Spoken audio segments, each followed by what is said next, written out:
Okay, this is Bob Jacko, digital marketer.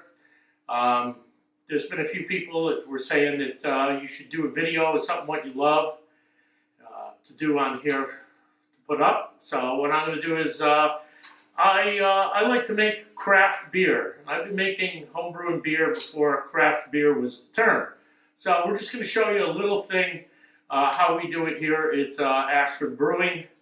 And with my friend Jason Taylor, we have a 10-gallon setup. So this is how it works. Up here, I got a water tank. This is where we knock stuff over. This is where we heat up our water for both to soak our grain and to wash our grain when we make the beer. So what happens is we take our grain, we crush our grain, we put it in here. This is our lauter tun, has a perforated bottom. So what it does is this stays above the bottom and it holds the grain up.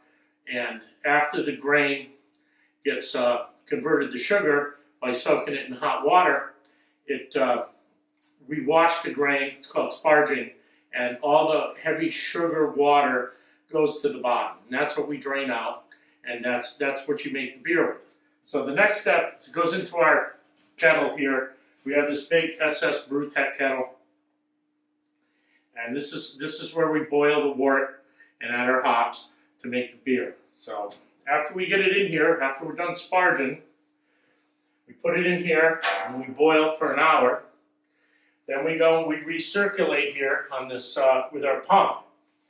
And this is called a whirlpool. And what that does is it spins the wort and it lets all the hot trub, which is, you get some chemical reaction, and that keeps it in the middle in a cone so that we don't suck that out and put that into our fermenter. After that, we hook our pump back up to the bottom, and then we take the water out, the beer, and then it goes through our pump, and it goes into this. We have a plate chiller, which that chills our wort down to 68 degrees so that we can ferment it at the correct temperature.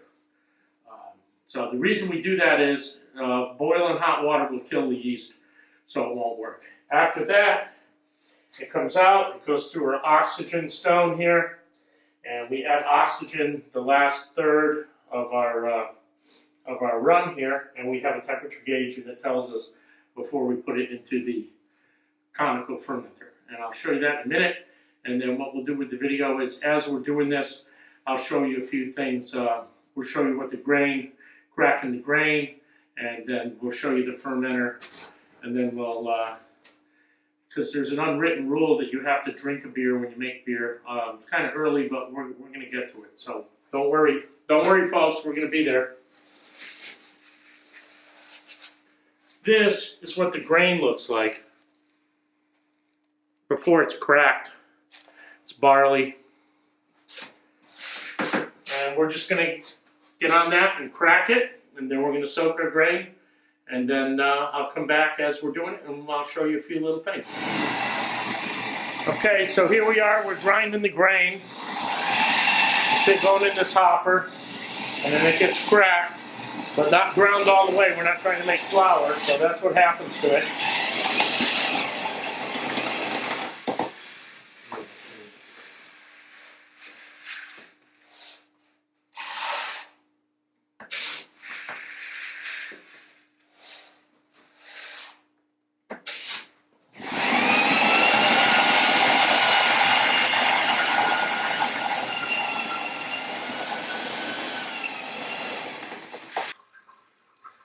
Okay, so our grain's been soaking for an hour, and now we're starting to sparge, and I'll show you what that is.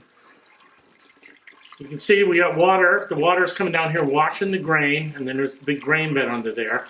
And our false bottom keeps it from clogging up the hose, and then when we go, it goes into our kettle. Right now, Jason here is going to take some of the wort out, and what we do this for is so that our grain bed sets, so that we don't get any of the particulate matter into our beer. So before we go to our kettle, got a nice color here on our holiday saison. So this should be a pretty good batch. And what we do is we just put it back into our lauter tun, And that way we do this and it keeps everything nice and clear. Okay. And we do this usually twice. It's usually enough, because our system works pretty good. So, nice color. It's supposed to be a slightly amber beer, so looks like we're right on the money.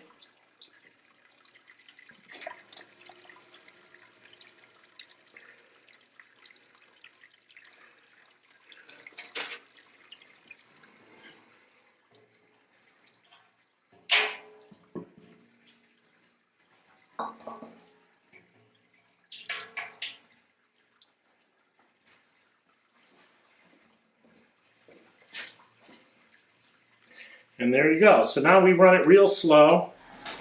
Okay, so here we go. We've sparged all our grain and we're up to the right amount. And you can see our kettle's boiling here. You can see there's a line that's a little higher up. When your boil first starts, it wants to really foam, and that's when you have issues. And we're trying not to have one, because it's like trying to clean up sugar water burnt all over your floor, and it's kind of hard. So we got our little hops cone. That's where the hops go, and I'll show you the hops here right now. And here's what hops look like. We use pellet hops. We get them from direct, right from Oregon, and that's what we use. And all the other home brewers, everybody you'd see, come in these little nice nitrogen bags. And Jason's going to add the hops in here, and this is our first addition in the boil, and that's how it works. So we have 2 more hop additions that come on. All you guys in the commercial breweries that are hooked up with me on LinkedIn, you'll remember doing this a lot. So we're still doing it this way, and I hope you like the video.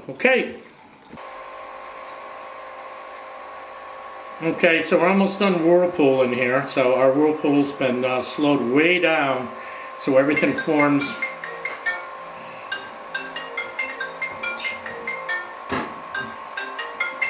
The hotline. Hello? Okay, so we've slowed our whirlpool down. It's just at the end. It takes about 20 minutes. And then what it does is it lets everything go to the middle and form a cone. So the next thing we'll be doing is for us to chill our wort and oxygenate it and put it in our conical fermenter. So it comes out here, goes through our chiller. It's this copper looking thing, and then back through the hose, and then into our conical fermenter. And here's our fermenter right here. And it has a conical bottom with a valve, stainless steel. Goes in this refrigerator we have here in the corner. And we have total temperature control. So we'll add our yeast after we're done chilling our wort right into our fermenter. And basically that's the process. And a week or 2 later, when it's done, we take it out and we put it in one of these kegs. They call a corny keg here, and then we carbonate it for a week, and then it's ready to go. So that's how it goes. So I hope you liked the video on LinkedIn. It's one of the things I love to do. So I hope you enjoy it. It's just a little thing here on home brewing. It's, you know, it's not the most technical thing, but that's it. Okay, see ya. So here's our beer. It's all been transferred. It's all in our conical fermenter in our refrigerator. Where it's got to heat up a little because our control says we're a little too cool. So that's it. And this is how it goes. And now it'll sit in here for approximately a week or 2 till it's done, and then we will keg it. Okay, so there it is. Another successful beer. Okay.